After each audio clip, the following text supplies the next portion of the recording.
साथियों, आज जिस विषय पर मैं आपके साथ बात करने वाला हूं, वो है विज्ञापन की भाषा। जैसा कि विषय के शुरू में बताते हुए हमने कहा था, जब हम इसको आपको इसकी जानकारी दे रहे थे कि विज्ञापन में भाषा का चमत्कार। तो उसी से ये स्पष्ट है कि विज्ञापन को आकर्षक बनाने के लिए जो विज्ञापन की जान है वो है आप उस पे में किस भाषा का प्रयोग कर रहे हैं, आप उसकी बॉडी कॉपी कैसे लिख रहे हैं, आप उसका स्लोगन कैसा बना रहे हैं। और वो जो है वो डिपेंड करता है, वो भाषा के ऊपर डिपेंड करता है। तो विज्ञापन की भाषा किस तरह की होनी चाहिए, जो लोग विज्ञापन लिख रहे हैं, जो लोग उसके बारे में सोच रहे हैं, उनको किस तरह से भाषा के बारे में का प्रयोग करना चाहिए, वो एक बहुत ही कलात्मक चीज़ है, अभ्यास से आने वाली चीज़ है और अपने खुद की प्रतिभा पर निर्भर चीज़ है। और कितना आप दूसरों को पढ़ते हैं, दूसरे विज्ञापनों को देखते हैं, उसके ऊपर काफ़ी निर्भर करता है। एक बात तो स्पष्ट है कि विज्ञापन की भाषा जो आपका प्रोडक्ट है उसको ध्यान में रख के, जो आपका टारगेट ऑडियंस है उसको ध्यान में रख के, और आपके क्लाइंट की क्या मांग है इसको ध्यान में रख के बनाई जाती है। अगर कोई बहुत ही जन सामान्य के लिए इस्तेमाल होने वाला प्रोडक्ट है तो उसके लिए बहुत ही सामान्य भाषा, सरल भाषा, ऐसी भाषा जो कि आम आदमी इस्तेमाल करता है, उस भाषा का प्रयोग किया जाएगा। लेकिन यदि कोई तकनीकी विषय है, यदि कोई तकनीकी विज्ञापन है, तो उसमें तकनीकी शब्दावली से, तकनीकी फ्रेजेस से और तकनीकी जो कुछ ज्ञान है उससे बचा नहीं जा सकता है। लेकिन विज्ञापन अपने आप में एक स्वयं एक बहुत आकर्षक वस्तु है, एक आकर्षक माध्यम है, वस्तु नहीं माध्यम है। और उसके लिए भाषा का, चाहे वो कैसी भी विषय हो, भाषा उसकी आकर्षक होनी चाहिए, जो लोगों को उस विज्ञापन की ओर आकर्षित कर सके। उसको पढ़ने के बाद लोग इतना बोझिल महसूस ना करें कि हमने कुछ ये जो है बहुत बड़ी कोई टेक्निकल किताब पढ़ डाली है। तो ऐसा नहीं होना चाहिए उसके अंदर। तो जैसा मैंने आपको पहले बताया कि भाषा यथासंभव सरल होनी चाहिए, यथासंभव सामान्य शब्दों का प्रयोग होना चाहिए। और जो लोग इसको लिख रहे हैं, जो लोग विज्ञापन को लिख रहे हैं, उनका ये दायित्व है कि वो ये देखें कि वो शब्द ऐसे शब्द हों जो कि अगर सांस्कृतिक, सामाजिक इन पक्षों को भी ले सकें और इनको लेकर अपनी बात को कह सकें, तो कहने में और मजा आ जाता है। जैसे कि एक विज्ञापन जिसकी ओर मैं आपका ध्यान आकृष्ट करना चाहता हूं, वह है जियो मेरे लाल। आप में से बहुत लोगों ने इसको सुना होगा। रेड लेबल टी के लिए ये विज्ञापन था, जियो मेरे लाल। अब आप इसको देखिए किस तरह से हमारी सांस्कृतिक जो धरोहर है, या जो हमारी सामाजिक जो हमारे जो अभिव्यक्ति है, उसको किस तरीके से मिक्स किया गया इसके अंदर। हमारे यहाँ एक परंपरा है कि जब कोई बड़ा आशीर्वाद देता है तो अपने से छोटे को कहता है कि भाई उसने अगर प्रणाम किया तो जियो मेरे लाल। या कभी किसी ने बहुत अच्छा काम कर डाला और हम उसको उत्साही हो जाते हैं, तो उसको कहते हैं अरे वाह जियो मेरे लाल, क्या काम करके दिखाया है। तो ये जो जियो मेरे लाल, जो आशीर्वाद वाली चीज़ है कि लॉन्ग लिव, जो वॉट एवर इज द सन और what ever it is the like. तो लाल मतलब जो वरना बच्चे के लिए कहते हैं कि भाई जो हमारा बच्चा है या जो भी कुछ है छोटा है हमसे, वो जियो मेरे लाल। तो उसको किस तरीके से इस्तेमाल किया है इस विज्ञापन में, और उन्होंने उसको लाल को किससे जोड़ा, रेड लेबल से भी। तो रेड लेबल टी को उसको जोड़ा है जियो मेरे लाल से, कि वो दोनों तरफ का आशीर्वाद है। जो पिएगा वो भी जिए, और वो जो रेड लेबल टी है उसको भी है कि वो भी अपने आगे बढ़े, उसकी भी तरक्की हो, वो फैले। तो इस तरीके से इस आशीर्वाद रूप में जो है इसको बनाया गया। तो हमारी संस्कृति से कितने बढ़िया तरीके से 3 शब्दों के अंदर उसको कैप्चर किया गया, हमारी स्पिरिट को, हमारी कल्चरल स्पिरिट को और हमारी सोशल स्पिरिट को। ऐसे ही एक और विज्ञापन है, वो आपने जो बहुत देखा है, टेलीविज़न पे बहुत देखा है, अरे उस्ताद, अरे हुजूर वहाँ ताज बोलिए। अब इस विज्ञापन के अंदर पीछे ताजमहल है, जो संगीतज्ञ उसको बजा रहा है, वहाँ पर वाद्य यंत्र बजा रहे हैं, जो प्रस्तुति दे रहे हैं, वो स्वयं अपने आप में इतनी बड़ी महान शख्सियत है कि जिसको हम बोल सकते हैं कि वो स्वयं अपने आप में एक ताजमहल है चलते फिरते। और उनको जो पेश की जा रही है, उनको जो चीज़ पेश की जा रही है, वो ताजमहल चाय पेश की जा रही है। तो इस प्रकार से इस कॉम्बिनेशन में, अरे हुजूर वाह ताज बोलिए। अब वो ताज जो है उन्होंने इस तरीके से रखा है कि पीछे भी ताज है, हाथ में भी ताज है। तो जिस तरह से ताज खूबसूरत है, जिस तरह से ताज अपने आप में लाजवाब है, वैसे ही ये ताज चाय अपने आप में लाजवाब है। तो कितनी खूबसूरती के साथ उन्होंने हमारे इतिहास की धरोहर को लेके और अपनी आधुनिक प्रोडक्ट के साथ मिलाया है। तो ये जो चीज़ें हैं, ये चीज़ें हमारे को बहुत ध्यान में रखने के लिए कि हम अगर इस तरह के प्रयोग कर पाएंगे। एक और चीज़ है, जैसे आपने मैंने आपसे बात की थी, हमारा बजाज। अब हमारा बजाज कहना, ये हमारी सामाजिकता का परिचायक है। हमने उसको, कोई भी अगर एक स्कूटर लेकर आए हैं तो उस स्कूटर को हमने ये नहीं कहा कि मेरे लिए है। भारतीय लोग पारिवारिक लोग होते हैं, भारतीय लोग सामाजिक लोग होते हैं।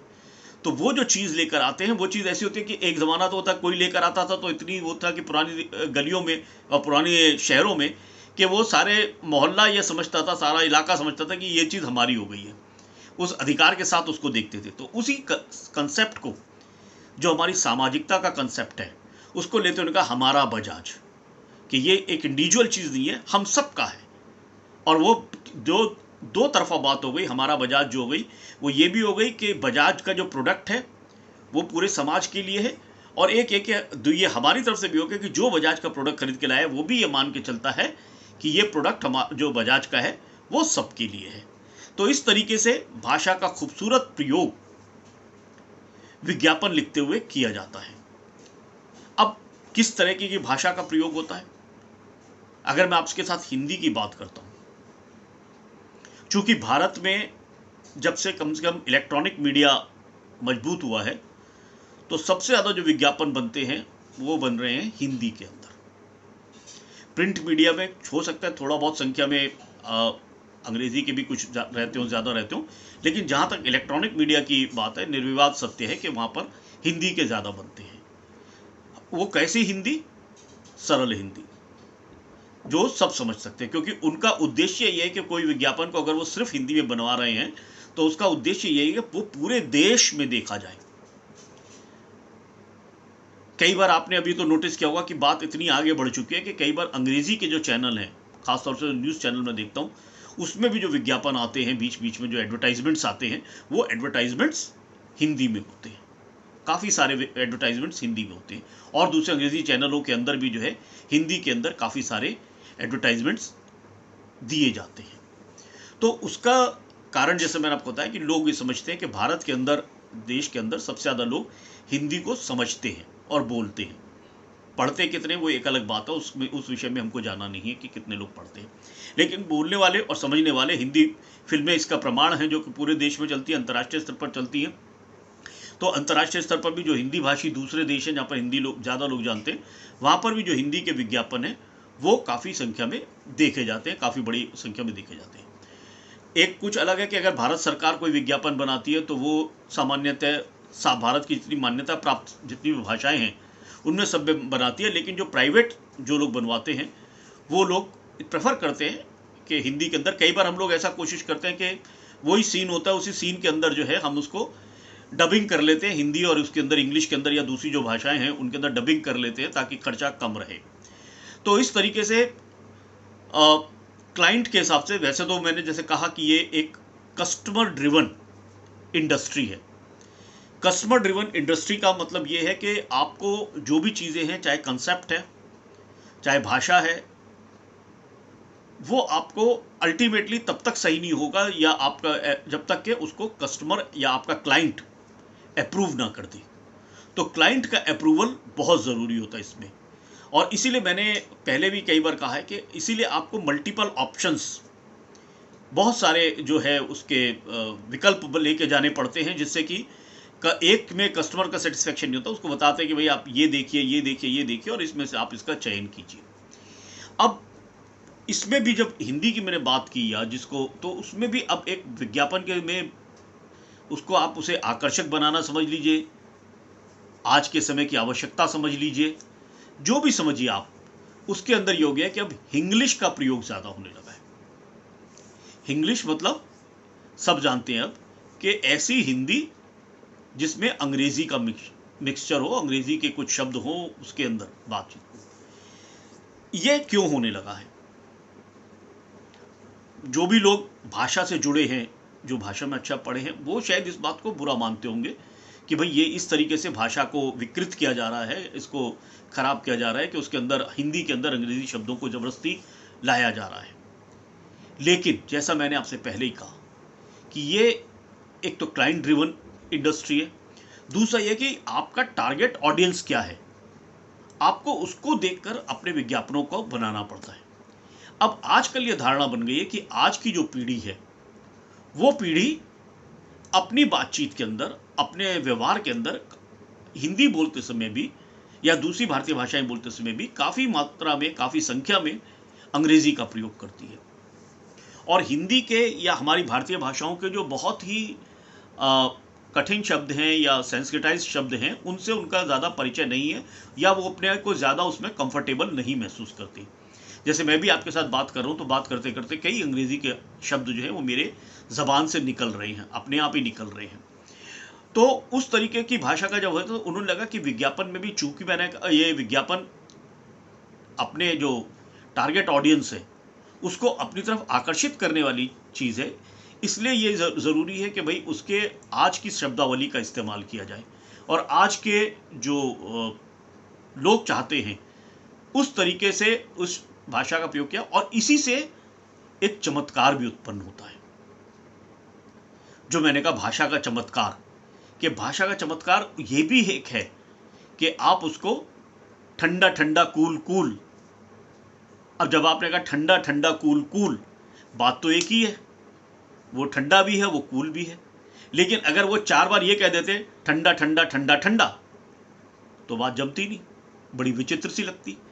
लेकिन जब उन्होंने कह दिया ठंडा ठंडा कूल कूल, तो 2 भाषाओं का प्रयोग भी हो गया और एक गजब चमत्कार हो गया कि वही जो बात है वो बात बड़ी सुनने में अच्छी लगने लगी आपको। तो इस तरीके से ये प्रयोग होता है। हमको प्रयोग धर्मी बनना पड़ेगा विज्ञापन के क्षेत्र में। आप अपने दूसरा कोई काम कर रहे हैं, दूसरी कोई चीज़ कर रहे हैं, उसमें छूट है आपके, आप किसी का प्रयोग करें ना करें, लेकिन जो आज का ट्रेंड चल रहा है, हो सकता है कुछ समय बाद चल के दूसरा ट्रेंड हो जाए। जैसे चमत्कार पैदा करने का अब एक और नया ट्रेंड है कि कोई एक ऐसा शब्द ले आओ जो आपको आपके दिमाग की बत्ती जला दे। अब देखिए, ये भी प्रयोग एक विज्ञापन में आपने देखा होगा कि 1 मिनट के विज्ञापन में रहता है, दिमाग की बत्ती जला दे। अब ये बत्ती जला दे भी जो बड़ा एक स्थानीय टाइप का प्रयोग है इसके अंदर, लेकिन बड़ा सार्थक रहा उसमें। उन्होंने ऐड बना दी दिमाग की बत्ती जला दे, कि भाई आपका जो सोया हुआ दिमाग है, जो अलर्ट नहीं है, वो जो है उसको एकदम अलर्ट कर देता था आप इस मिंट को खाएंगे तो फिर कितने अच्छे ढंग से बात बिल्कुल सामान्य शब्दों में कह दी गई कि दिमाग की बत्ती जला दे। तो मैंने जैसा कह रहा था कि अब ऐसा भी हो गया, कुछ ऐसे शब्दों का प्रयोग कर दिया जाए जैसे कि ओरप्पो, एक ऐसा शब्द आपने भी देखा होगा कि इस तरीके से का शब्द का इस्तेमाल हो रहा है कि वो उसमें, और उसके बारे में उत्सुकता जागती है क्या कह रहा है ये, और फिर बाद में पता लगता है नहीं, वो आप जो वो बात कह रहे हैं उसके अंदर ओरप्पो 2-3 बार 3-4 बार वो इस बात को दोहराते हैं। हो सकता है किसी भी भाषा का शब्द हो, मुझे इस बारे में जानकारी नहीं है किसका शब्द है, लेकिन ये एक बार उत्सुकता तो जगाता है कि आखिर कह क्या रहा है भाई ये इसके अंदर। तो इस तरीके के भी चमत्कार पैदा किए जाते हैं। एक आपने बहुत सुना होगा, सफ़ेदी की चमकार बार बार लगातार। अब ये जो चमकार शब्द है, ये चमकार शब्द पहले ही नहीं था भाषा में, चमक था।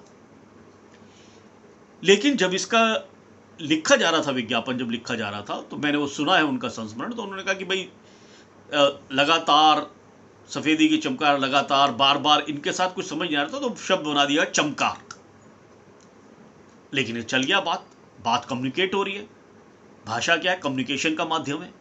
बात हमारे और आपके बीच में जो मैं बोल रहा हूँ वो आप समझ रहे हैं, तो भाषा का संप्रेषण हो रहा है। तो उन्होंने उसका एक शब्द बना दिया। आज भी देखिए, कोई लिखित में कोई पे भी हम कोई चमकार का इस्तेमाल नहीं करते, हम चमक का इस्तेमाल करते हैं, लेकिन उस विज्ञापन में चमकार शब्द चल गया और चल रहा है। अब जैसे मैंने कहा कि विज्ञापनों के अंदर कई तरीके की हिंदी कई तरीके से लिखी जाती है। एक तो है कि बिल्कुल ही साफ ढंग से, स्पष्ट ढंग से हिंदी लिखी जाए।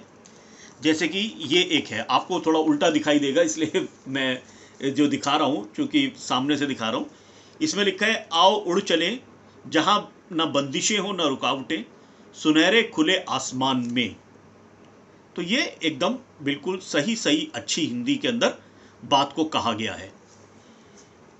और नीचे भी सब है, आपकी सच्ची मार्गदर्शिका यही शोभा, मैं स्वतंत्र हूँ, चट्टान हूँ विश्वास की, मैं आईना हूँ, गरिमा हूँ, मैं प्रतिशोध का हथियार हूँ, मैं तैयार हूँ हर कल के लिए।